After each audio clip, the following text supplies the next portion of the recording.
வணக்கம். வக்ரதுண்ட மகாகாய சூரியகோடி சமப்பிரபக ஹவிக்னம் குருமே தேவ சர்வ காரியேஷு சர்வதா. தென்னாட்டுடைய சிவனை போற்றி, என் நாட்டவர்க்கும் இறைவா போற்றி.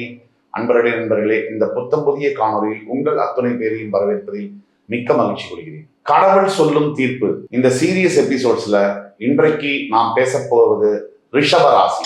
காலபுருஷ தத்துவத்தினுடைய 2ஆம் இடம் ரிஷபம். அதாவது ஒவ்வொரு மனிதனுடைய வாழ்க்கையில எல்லாருக்குமே எல்லா வசதிகளும் இருந்து ரொம்ப கஷ்டப்படுறாங்க அப்படின்னா அதுக்கு என்ன காரணம்? எல்லாமே இருக்கு, அழகு இருக்கு, படிப்பு இருக்கு, பணம் இருக்கு, பதவி இருக்கு, ஆனாலும் வாழ்க்கையில படாத கஷ்டங்கள். இதுக்கு என்ன காரணம்? இதுக்கு பின்னாடி ஒவ்வொரு மனுஷங்களுடைய மனசுலையும் நிறைய பலிகள் இருக்கு. நான் யாருக்கும் துரோகம் பண்ணலையே, எனக்கு ஏன் இந்த மாதிரி நடக்கணும் அப்படிங்கிற கேள்வி எழாத மனிதர்களை பார்க்கவே முடியாது. அப்படி பார்க்கும்போது ரிஷபராசி அன்பர்களே, உங்களுடைய நீண்ட நாள் கேள்விகளுக்கும் உங்க மனதில் ஒளிந்திருக்கக்கூடிய மிகப்பெரிய மனபாரங்களையும் இறக்கி வைக்கக்கூடிய ஒரு வீடியோ தான் இந்த கடவுள் சொல்லும் தீர்ப்பு. இந்த வீடியோவில் பல காலமா நீங்க அனுபவிச்சுட்டு வர கஷ்டங்கள், திருமண தடைகள், திருமண பந்தத்தில் இருக்கக்கூடிய பிரச்சனைகள், குழந்தை இல்லாத கொடுமைகள், கடன் தொல்லைகள், வேலை இல்லாமல் நீங்கள் படக்கூடிய கஷ்டங்கள், ஆரோக்கியம் சம்பந்தப்பட்ட உங்களுடைய கேள்விகள் அனைத்திற்கும் விடை தருவதற்கான ஒரு முயற்சி தான் இந்த வீடியோ. இதற்கெல்லாம் உண்மையான ஜோதிட காரணம் என்ன? மற்றவங்களுக்கு முன்னாடி சந்தோஷமா இருக்கிற மாதிரி நடிச்சு உங்களுக்கு மனசு சலிச்சு போச்சு, அப்படி வெளியில சொல்ல முடியாம சோர்ந்து போய் இருக்கக்கூடிய உங்க மன அழுத்தத்துக்கான காரணங்கள், உண்மையான காரணங்கள் என்ன? அதற்கான தீர்வுகள் என்ன? அடுத்து வரக்கூடிய 6 மாத காலத்துல கடவுள் உங்க வாழ்க்கையில் இருக்கக்கூடிய முக்கியமான பிரச்சனைகளுக்கு என்ன தீர்வை தரப்போறார்? நீங்க என்னென்ன தர்ம காரியங்கள் பண்ணணும், எந்தெந்த கோவிலுக்கு போகணும், அழுத்தமா ஆழமா பேசலாம். வாங்க. ரிஷபராசியை பொறுத்த வரைக்கும் சுக்கிர பகவான் ஆதிக்கம் கொண்ட ராசி, அது எல்லோருக்குமே தெரியும். கிருத்திகை, ரோகிணி, மிருகசீரிடம் 3 நட்சத்திரங்களை கொண்ட இந்த ராசி ஒரு அற்புதமான ராசி. மற்றவங்களோட பாரத்தை தான் தோல்ல சுமக்கக்கூடிய மனிதர்கள், தியாகத்துடைய உறவு, தியாகத்தினுடைய உருவாக செயல்படக்கூடிய தன்மை, மற்றவங்களுக்காக எதையுமே பொறுத்துக்கிறது, டாலரேட் பண்ணிக்கிறது, சாக்ரிஃபைஸ் பண்றது, உதவி பண்றது, தேடி போய் உதவுறது, தன்னை கீழே தாழ்த்திக்கிட்டு மற்றவங்களை மேல உயர்த்துறது, இந்த குணங்களை படைத்த ரிஷபராசி அன்பர்கள். ஆனா கடந்த சில வருஷங்களாக உங்க வாழ்க்கை பெரிய போராட்டங்களை சந்திச்சுக்கிட்டு தான் இருக்கு. முதலாவதாக பண கஷ்டம். எப்பவுமே சுக்கிர பகவானுடைய ராசிகளுக்கு பணம் வரும்.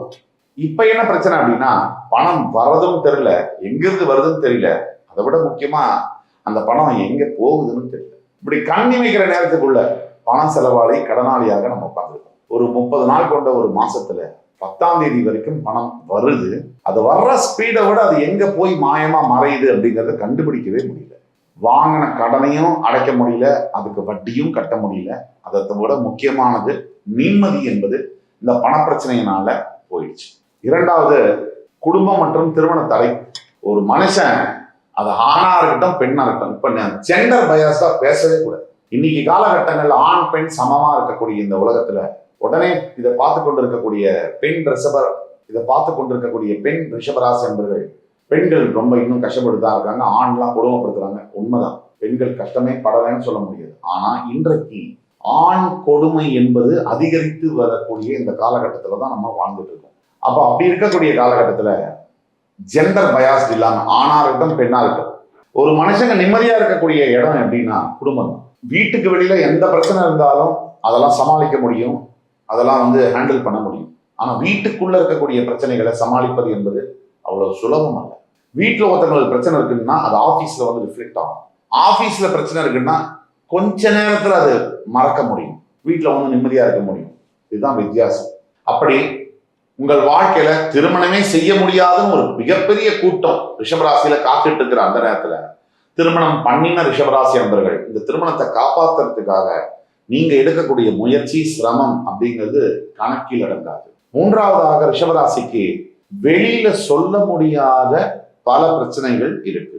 யாருக்கிட்டையுமே சொல்ல முடியாத பிரச்சனைகள், அது மனைவி கிட்டேயோ கணவன் கிட்டேயோ ஏன் ஈவன் நண்பர்கள் கிட்ட கூட சொல்ல முடியாத பல பிரச்சனைகள் இருக்கு. அது கரெக்டா நம்ம செய்யறது தப்பா, நம்ம ஏதாவது பெரிய தப்பு பண்றோமா, நம்ம லைஃபையே நம்மளே ஸ்பாயில் பண்ணிக்கிறோமா, இப்படிங்கிற கேள்விகள் பல ரிஷபராசி கணவன் மனதிலையும் மனைவிகள் மனதிலையும் ஓடிட்டு தான் இருக்கு. உண்மை என்னன்னா, தற்காலிகத்துக்காக நீங்க தற்காலிக மன நிம்மதிக்காக நீங்க ஒரு உறவுக்குள்ள போய் என்டர் ஆனது இன்றைக்கு உங்களுடைய வாழ்க்கையவே அரிச்சு திங்கக்கூடிய அளவுல வந்து நிக்குது.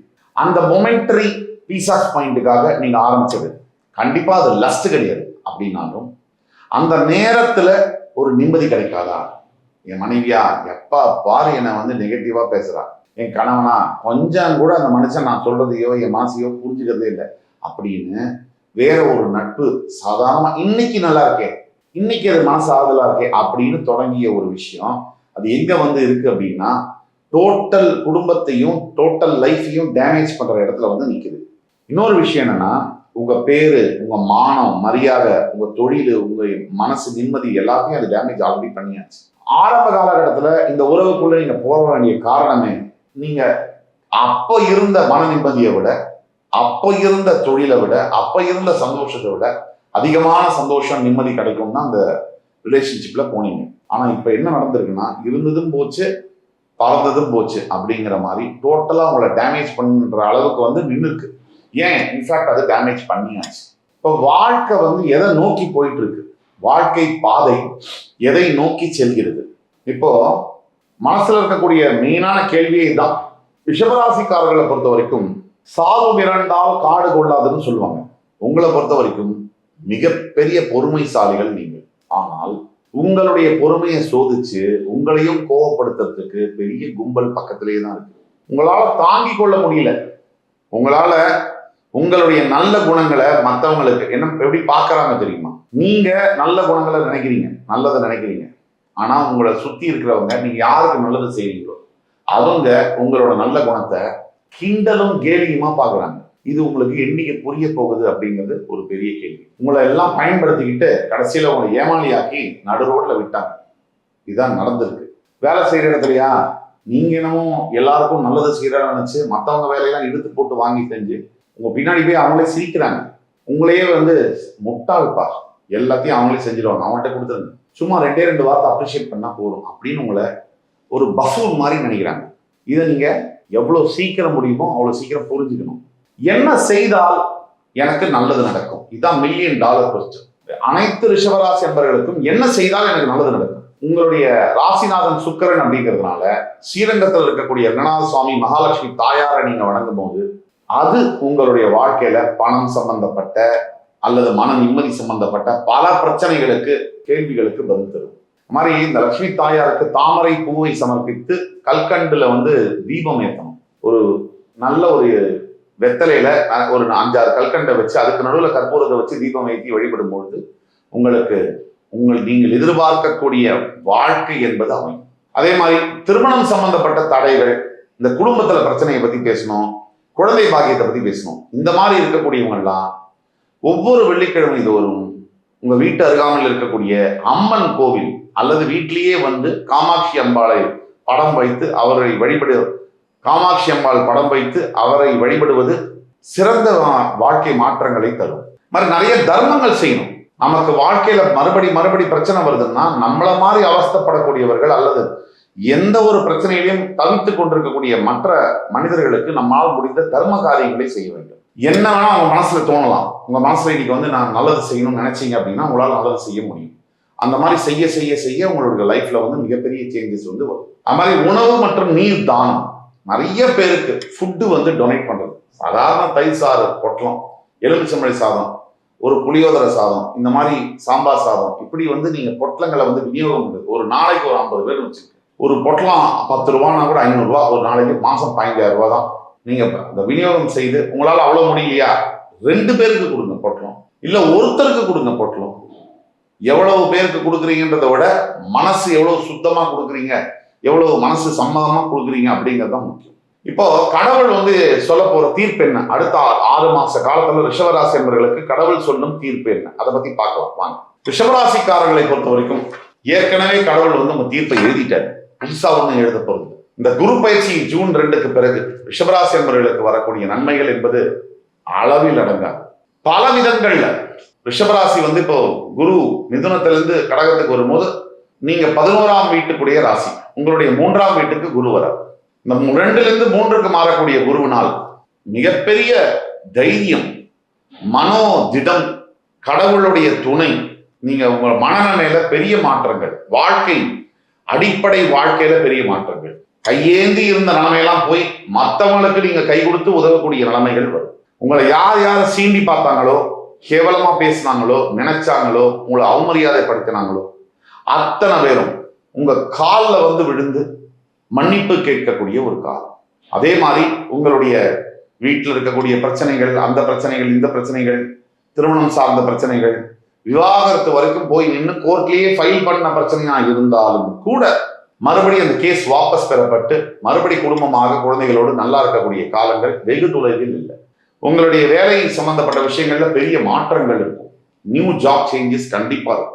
நல்ல சம்பளத்தோட, நல்ல பதவியோட, நல்ல ஃபேர்ம்ல நல்ல வேலை கிடைக்கும். அதே மாதிரி காதல், இந்த ஒன் சைடு லெவல்லாம் வந்து கிளியர் ஆகி டபுள் சைடு ஆகி, டபுள் சைடு லெவல்லாம் கிளியர் ஆகி மேரேஜில் வந்து முடிஞ்சு நல்ல ஒரு லைஃபை பிகின் பண்ணக்கூடிய பீரியடாக அடுத்த ஒரு ஆண்டு காலம் அமையும்.